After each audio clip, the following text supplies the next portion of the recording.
Break ನಂತರ ಸುವರ್ಣ ನ್ಯೂಸ್ಗೆ ಮತ್ತೆ ಸ್ವಾಗತ. ವಿಧಾನಸಭೆ ಕಲಾಪ ಆರಂಭವಾಗಿದೆ. ವಿಧಾನಸಭೆಯಲ್ಲಿ ಪೊಲೀಸರ ಮೇಲೆ ಹಲ್ಲೆ ಪ್ರಕರಣಕ್ಕೆ ಸಂಬಂಧಪಟ್ಟಂಗೆ ವಿಜಯಾನಂದ ಕಾಶಪ್ಪನವರ ಕುರಿತು ವಿರೋಧ ಪಕ್ಷದ ನಾಯಕ ಜಗದೀಶ್ ಶೆಟ್ಟರ್ ಮಾತನಾಡ್ತಿದ್ದಾರೆ. ಅವರೇನು ಮಾತನಾಡ್ತಿದ್ದಾರೆ ಬನ್ನಿ ಕೇಳ್ಕೊಂಬರೋಣ. ಏನು ಅನ್ನುವಂಥದ್ದು ದಯವಿಟ್ಟು ಎಕ್ಸ್ಪ್ಲೇನ್ ಮಾಡಬೇಕು. ಇಲ್ಲದ್ರೆ ನೀವು ಅದರ ಮೇಲೆ ಇನ್ಫ್ಲೂಯೆನ್ಸ್ ಮಾಡ್ತಾ ಇದ್ದೀರಿ ನಂಗೆ ಅನಿಸ್ತಾ ಇದೆ. ವಿರೋಧ ಪಕ್ಷ ನಾಯಕರು, ಹಿರಿಯರು, ಈ ರಾಜ್ಯದ ಮುಖ್ಯಮಂತ್ರಿ ಆಗಿದ್ದವರು, ಅವರಿಗೆ ಕಾನೂನಿನ ವಿಚಾರ ನನಗಿಂತ ಚೆನ್ನಾಗಿ ತಿಳುವಳಿಕೆ ಇದೆ. ಮೊದಲನೇದಾಗಿ ಅಧ್ಯಕ್ಷರೇ, ಈ ವಿಚಾರದಲ್ಲಿ ಸರ್ಕಾರ ಯಾವುದೇ ರೀತಿಯ ಹಸ್ತಕ್ಷೇಪ ಮಾಡಲಿಲ್ಲ. ಅದಕ್ಕೆ ಉದಾಹರಣೆ, ಆ ಕಂಪ್ಲೇಂಟನ್ನು ರಿಜಿಸ್ಟರ್ ಮಾಡಿದ್ದೀವಿ. ಆ ಕಂಪ್ಲೇಂಟ್ ವಿಚಾರದಲ್ಲಿ FIR ತಗೊಂಡಿದ್ದೀವಿ. ಈಗಾಗಲೇ CCTVಯಲ್ಲಿ ಬಂದ ಇದು ಫುಟಿಂಗ್ಸು, ಹೆಲ್ತ್, ಅದರಲ್ಲಿ ಡಾಕ್ಟರ್ ಸರ್ಟಿಫಿಕೇಟ್ ಇದೆಲ್ಲ ನೋಡೋದು ನಾವು ನೋಡ್ಲಿಕ್ಕೆ ಆಗೋದಿಲ್ಲ.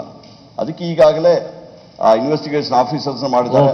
ಆ ಇನ್ವೆಸ್ಟಿಗೇಷನ್ ಆಫೀಸರ್ ಯಾವ ರೀತಿಯಲ್ಲಿ ತಾವು ತನಿಖೆ ಮಾಡಬೇಕು ಅಂತ ಸಮೇತ ನಾನು ಹೇಳಲಿಕ್ಕೆ ಆಗೋದಿಲ್ಲ. ಅದರಿಂದ ದಯವಿಟ್ಟು ವಿರೋಧ ಪಕ್ಷ ನಾಯಕರು ನಾನು ಹೇಳ್ತಾ ಇರೋದು, ದಯವಿಟ್ಟು ನಾವು ಆ ಇನ್ವೆಸ್ಟಿಗೇಷನ್ ಆಫೀಸರ್ಗೆ, ಪೊಲೀಸರಿಗೆ ಸಂಪೂರ್ಣವಾದ ಸ್ವಾತಂತ್ರ್ಯ ಕೊಟ್ಟಿದ್ದೀವಿ. ಅವರು ನಿಷ್ಪಕ್ಷಪಾತವಾಗಿ ಇದರ ವಿಚಾರಣೆ ನಡೆಸ್ತಾರೆ. ಯಾರು ತಪ್ಪು ಮಾಡಿದ್ರು ಸಮೇತ ಅವರಿಗೆ ಶಿಕ್ಷೆ ಆಗುವಂತ ಕೆಲಸ ನಾವು ಸರ್ಕಾರದಿಂದ ಮಾಡ್ತೀವಿ. Very good.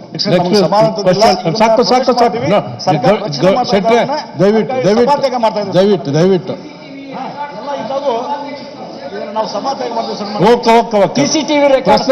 ಪ್ರಶ್ನೋತ್ತರ ಸಂಜಯ್ ಪಿ ಪಾಟೀಲ್. ಆಯ್ತು, ಧನ್ಯವಾದಗಳು ಬಿಜೆಪಿ ಅವರಿಗೆ. ಸಂಜಯ್ ಬಿ ಪಾಟೀಲ್ ಇಲ್ಲ. ಸುರೇಶ್ ಬಾಬು,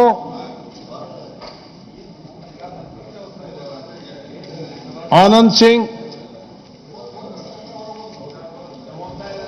ಸುಬ್ಬಾರೆಡ್ಡಿ. ಸನ್ಮಾನ್ಯ ಸಭಾಧ್ಯಕ್ಷರೇ, 1834 ಪ್ರಶ್ನೆಯನ್ನು ಕಾರ್ಮಿಕ ಸಚಿವರು ಕೇಳಬಯಸ್ತೀನಿ. ಸನ್ಮಾನ್ಯ ಅಧ್ಯಕ್ಷರೇ, ಗೌರವಾನ್ವಿತ ಸದಸ್ಯರಿಗೆ ಸುದೀರ್ಘವಾದ ಉತ್ತರವನ್ನು ಒದಗಿಸಲಾಗಿದೆ. ಸನ್ಮಾನ್ಯ ಸಭಾಧ್ಯಕ್ಷರೇ, ಉತ್ತರ ಬಂದಿದೆ. ಆದರೆ ನಂದೊಂದು ಪ್ರಶ್ನೆ. ತಾವು ಮಾನ್ಯ ಸಚಿವರು ಒಂದು ತಿಂಗಳ ಹಿಂದ್ಗಡೆ ಇನ್ನಷ್ಟು 100 ಕಾಲೇಜುಗಳನ್ನು ಮಂಜೂರು ಮಾಡೋದಾಗಿ ಅಂತ ಹೇಳಿದ್ದಾರೆ.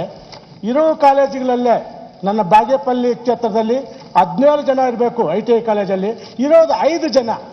ಈಗಲೇ ಸಿಬ್ಬಂದಿ ಕೊಡ್ತಾ ಇದ್ದಾಗ ತಾವು ಹೇಗೆ ಇನ್ನೂ 100 ಕಾಲೇಜುಗಳು ಕೊಟ್ಟು ಮೂಲಭೂತ ಸೌಕರ್ಯಗಳನ್ನು ಕಾಪಾಡ್ತೀರಾ ಅನ್ನೋದು ನನ್ನ ಪ್ರಶ್ನೆ. ಮಾನ್ಯ ಸಭಾಧ್ಯಕ್ಷರೇ, ಸನ್ಮಾನ್ಯ ಸಭಾಧ್ಯಕ್ಷರೇ, ಮಾನ್ಯ ಸದಸ್ಯರು ಸುಬ್ಬಾರೆಡ್ಡಿ ಅವರು ಬಹಳ ಒಳ್ಳೆ ಪ್ರಶ್ನೆಯನ್ನು ತಮ್ಮ ಮೂಲಕ ಸರ್ಕಾರದ ಗಮನವನ್ನು ಸೆಳೆದಿದ್ದಾರೆ.